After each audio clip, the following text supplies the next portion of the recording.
प्रांगण में उपस्थित सभी सुधी श्रोताजन अपने अपने अनादिकाल के इस बहिरंग मन को अंतर्मुखी करते हुए आइए राम कथामृत का पान करते हैं और जीवन में आने वाली प्रतिकूल बाधाओं को, विपरीत परिस्थितियों को पार करने का एक सफल प्रयास करते हैं। मानस के माध्यम से हम ये समझने का प्रयास करते हैं कि हमारे मानस में राम छिपे हैं, राम हमारे अंतर में विराजमान है, हमारे अंदर जो प्राण तत्व है वही राम तत्व है। मैं मानस से शुभारंभ करता हूँ। बिनु सत्संग विवेक न होई, राम कृपा बिनु सुलभ न सोई। बिना सत्संग के विवेक की प्राप्ति जीवन में संभव नहीं है। आज हमारे समाज में बुद्धि भी है, विज्ञान भी है, लेकिन विवेक के अभाव के कारण अनेक विषम परिस्थितियां हमारे परिवार, समाज और विश्व में देखने को मिल रही हैं। सत्संग का अर्थ है सत्य का संग, सत्य के साथ रहना, सच्चिदानंद के साथ रहना ही सत्संग है। सत्संग के बिना विवेक की प्राप्ति जीवन में संभव नहीं। विवेक क्या है? विवेक निरंतर ये समझना है कि नित्य क्या है, अनित्य क्या है, सत्य क्या है, असत्य क्या है, करणीय क्या है, अकरणीय क्या है। इन तथ्यों को समझना और इसके मूल में जाकर के हमें ये समझना चाहिए कि हमें नित्य के साथ रहना, नित्य के साथ रहना है, अनित्य के साथ नहीं रहना है। जगत अनित्य है और जगदीश ही नित्य है और हमें जीव जगत और जगदीश को समझने का प्रयास करते रहना चाहिए। बड़े भाग मानुष तन पावा, सुर दुर्लभ सब ग्रंथ ही गावा। साधन धाम मोक्ष करी द्वारा, पाई न जई परलोक संवारा।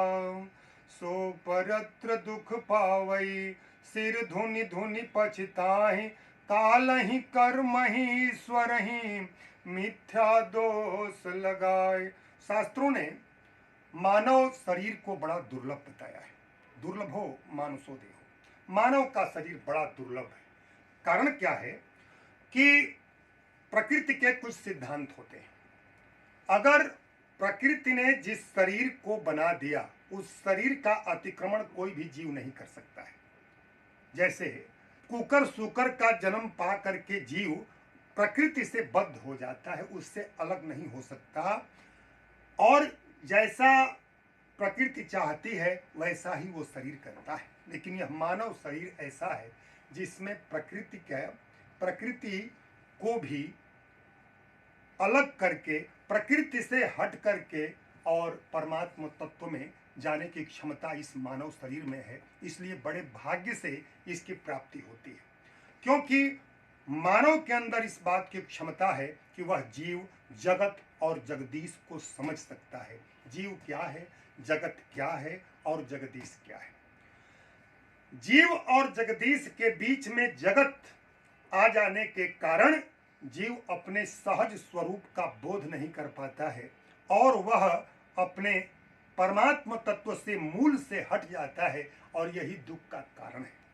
जगत के कारण ही उसे प्रपंच में रहना पड़ता है। प्रपंच, पंच तत्व ही प्रपंच है।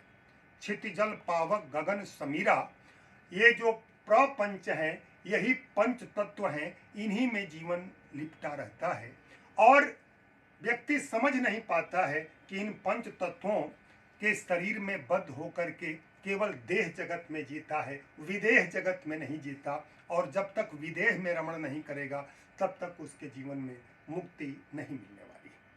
शास्त्र इस बात को कहते हैं कि तेन त्यक्तेन भुंजिथा, जगत को त्याग के द्वारा उपयोग करो। जगत त्याग करने की चीज है। जितने भी हमारे भक्त शिरोमणि हुए, जिन्होंने भगवान के श्री चरणों का ही केवल आस्वादन किया है, भगवान के श्री चरणों के में ही अपने मन को लगाया है। उनके लिए जगत प्रपंच नहीं है, जगत उनके लिए प्रपंच है जो जगत में लिपटे हुए हैं। और जो लोग जगत को एक अवसर मान करके जीते हैं, उनके लिए ये जगत सपना के समान है। और गोस्वामी जी तो यहाँ तक लिखते हैं, क्यों माँ कहो मैं अनुभव अपना, सत हरि भजन जगत सब सपना। सत हरि भजन, सत हरि, यही हरि का साथ ही सत्संग है। बिनु सत्संग विवेक न हुई। विवेक के कारण ही व्यक्ति अपने अंदर की स्वाभाविक प्रवृत्तियों को अभिव्यक्त कर पाता है। व्यक्ति का अर्थ ही होता है जो सूक्ष्म को अभिव्यक्त करे, उसी को व्यक्ति कहते हैं। दिखाओ थोड़ा सा।